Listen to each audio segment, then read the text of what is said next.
I miss kayfabe. I miss the days before the internet where I wholeheartedly believed that wrestling was real. I miss the days when I believed that The Undertaker was a real dead man with supernatural powers. African wrestling fan, why would you believe that? Well, I'm from Africa. I miss the days when I didn't know about backstage drama, when a wrestler's appearance or return was an actual surprise and not a rumor or a spoiler. I miss the days when they said we shouldn't try this at home and I still did. Yeah, I broke a few bones. I miss the days when me and my friends at school would argue about who's the best wrestler and would mimic our favorite wrestlers. Now I log on to Twitter and YouTube and I see wrestling fans fighting over meaningless things that have nothing to do with what is happening in the ring. Before I go far, let me start from the beginning. So I'm from a country known as Africa, in the southern border, in a state known as Mzansi. I was born into a poor family, we couldn't afford a television. But my love for wrestling started at a young age, when I would get glimpses of wrestling when I visited a friend or neighbor who had access to a television. Skip a few years and my parents could finally afford a television, and that solidified my love for wrestling. I became obsessed. In my country, you could only watch wrestling on a free-to-air channel called ETV. WWE SmackDown, Wednesdays at 8:30, free only on E! WWE Raw, tonight at 5 on E! WrestleMania, today at 12:35 on E! Hey South Africa. How's it going, South Africa? Stay tuned to ETV, home of the WWE.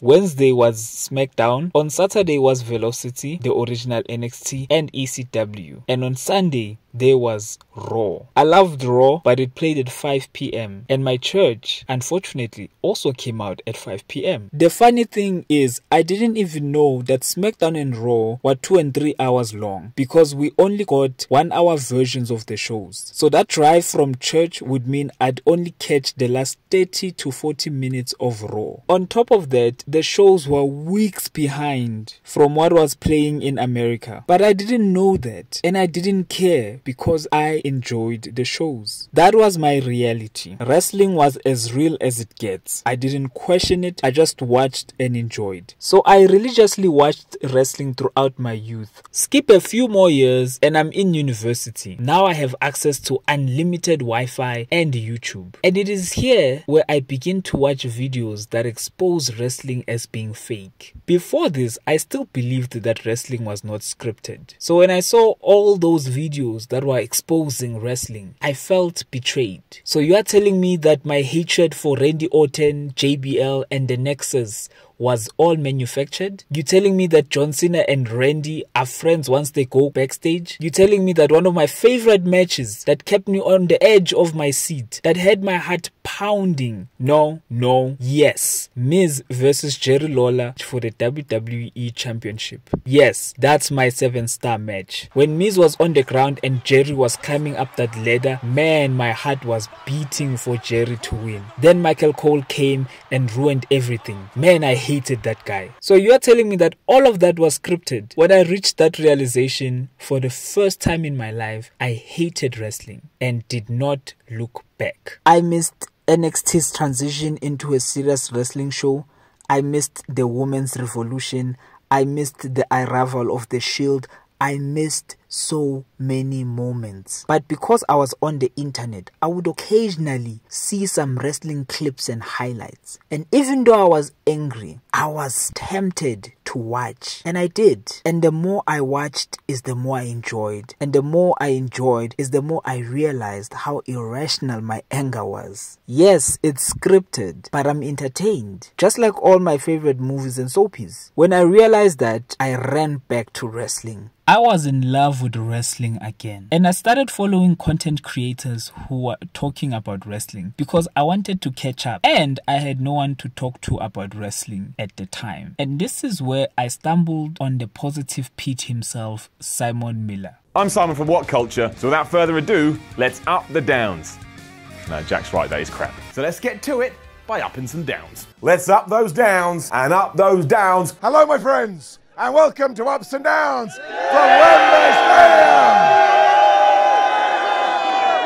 Here's this bold, buff guy who talks about wrestling with a smile on his face and positive energy. I tuned to Ups and Downs every week, especially when I couldn't watch the show live. Ups and Downs became my go-to place to keep up with the shows. After a while of watching Ups and Downs, I began to feel like Simon was too nice. There were segments that I felt deserved a down or even a brown down, but he would give them an up and an opportunity to develop. I didn't like that. And so I'd go online and find other content creators that agreed with me that certain things were stupid. That led me to gradually stop watching Ups and Downs and dove deep into the negative discourse about wrestling. And that is where I stumbled onto wrestling tribalism. Are you team WWE or AEW? Pick a side. You must love one and hate the other. Whatever side you pick, you must never recognize or praise the achievements of the other, but do highlight and celebrate the mishaps, downfalls, or drama of the other team. Now, there's nothing wrong with tribalism. I mean, everything has tribalism, especially sports. My problem is when it becomes toxic, when it stops being about what is in the ring, where two talented and athletic individuals put their bodies on the line for our entertainment. I would log on to Twitter and find threads of wrestling fans arguing about viewership numbers, key demo, attendance number, backstage drama, and botches. And I'm not gonna lie, I was drawn to it. But what I didn't realize is that it was sucking away my love for wrestling. I had forgotten about the positive Pete. But after a while of being invested in meaningless fan debates on Twitter, I randomly decided to watch an Ups and Downs episode. I don't remember the exact episode or why I decided to watch it, but I just watched it. You can choose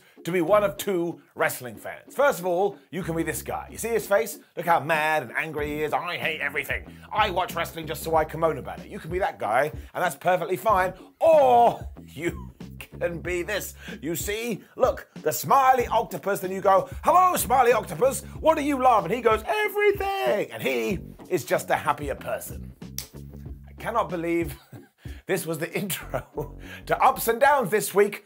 But look, I've done over 1,000 of these and I'm running out of ideas. Let's up those down. And there I was, with a smile on my face. For the first time in a while, I was happy to hear someone talk positively about wrestling. He wasn't talking about numbers or demos. He was talking about storylines and in-ring wrestling and the goofy side of wrestling and even the serious sides of wrestling. He wasn't picking sides. No, he judged every show equally. He didn't call out wrestlers for backstage drama. No, he understood that these are humans who make human decisions. Man, this guy loves wrestling, and he reignited my love for wrestling that I had lost. So Simon Miller, if you're watching this video, of course he's not watching, I would like to thank you for saving my love for wrestling. I have become a positive Pete, and I hope this video can get an up. Doesn't just get an up, it doesn't just get a golden up, it gets the platinum up, I tell you. After rediscovering Simon Miller and my love for wrestling, I began to detox from toxic tribalism. If you love WWE and hate AEW,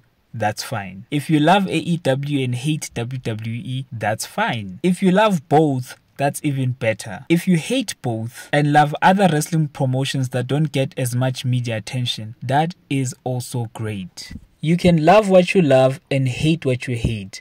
But please, can we not go on the internet and insult each other about our preferences? The fact that we have two wrestling companies at the top of the mountain who are fighting for our attention is good for everyone, and we shouldn't be wishing for either of them to fail, because if they do fail, it does not affect the people at the top. Tony, Vince, they're billionaires, they'll be fine. I'm concerned about everybody else that is not a billionaire. The wrestlers, announcers, referees, commentators, coaches, the production crew, the set construction team, the drivers, catering.